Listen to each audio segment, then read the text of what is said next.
I don't understand how when I say pizza, how you bring me a sandwich. There's a distinct difference. One has 2 slices of bread surrounded by meats. The other one is a flat piece of bread with cheese and sauce. I'm not going to keep doing this. I'm not going to keep waiting. And hello and welcome to Red, White and Blue America, US.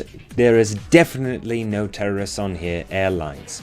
We hope that you tolerate your flight just enough so that you keep flying with us exclusively. This of course is the airline presentation and procedures video, and we hope that you pay attention, although we are very realistic about our chances. We ask that you please be seated and buckled until we've reached our cruising altitude, although many of you will ignore that point. If you're wondering why I have an English accent, although it is an American airline, well, this airline has quite a bit of money because they charge you quite a bit of money and want somebody with good diction. If you don't know what diction means, don't bother to look it up, you'll never hear it again. You will see 4 emergency exit doors. Look how I am motioning like some sort of Vanna White from Wheel of Fortune. You will see 4 emergency exit doors at the front and back of the aircraft. Will all the passengers tangent from these doors please say that they can perform these duties by saying a simple yes, no, we, see, or some sort of indifferent nod. Yes? No? Fine, I don't care. This is also the part of the flight where the stewardesses and I would perform the looks of how the oxygen masks should be performed on a certain individual, but I could care less about your safety.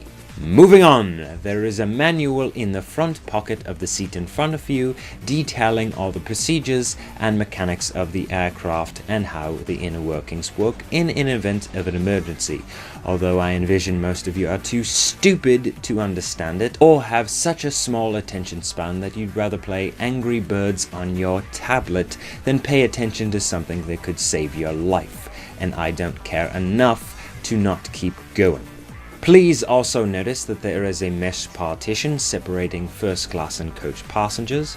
This used to be a drape, although we would like the coach passengers to be able to see the first class passengers and realize where in life they have failed to become such people. First class passengers will be served a full course meal, the finest alcoholic beverages, and a small kiss on the cheek from every stewardess on the flight who is of good attractiveness.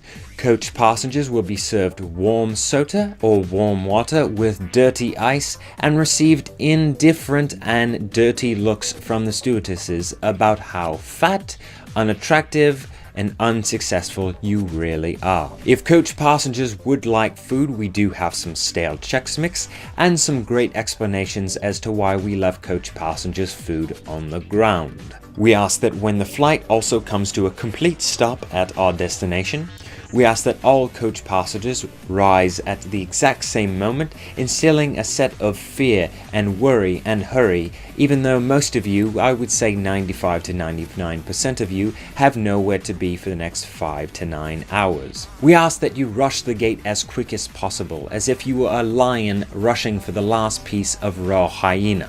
If we do experience a bit of turbulence, I would like to say 2 things. 1, the pilot is much too far away from you to experience any sort of conversation about what is going on during the flight, and if you experience lack of armrest or snoring from the passenger next to you, well, that is bad karma, and you probably should have been a better person in life to not experience something such as that.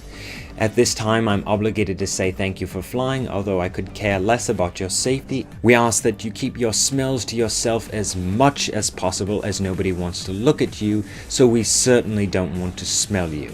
We hope you enjoy your flight, and we hope that you get to your destination somewhat on time and somewhere within the vicinity of where you're going. On behalf of Red, White and Blue US American, this is definitely not an airline where terrorists would go. Airlines, we hope you enjoy the flight somewhat, so that I don't have to hear every whiny little problem about your whiny little face, and we thank you for flying. Oh, and if your luggage does end up getting lost, well, bad luck to you on that 8-ball strike. Better luck next time. Thank you. Now where's that goddamn sandwich?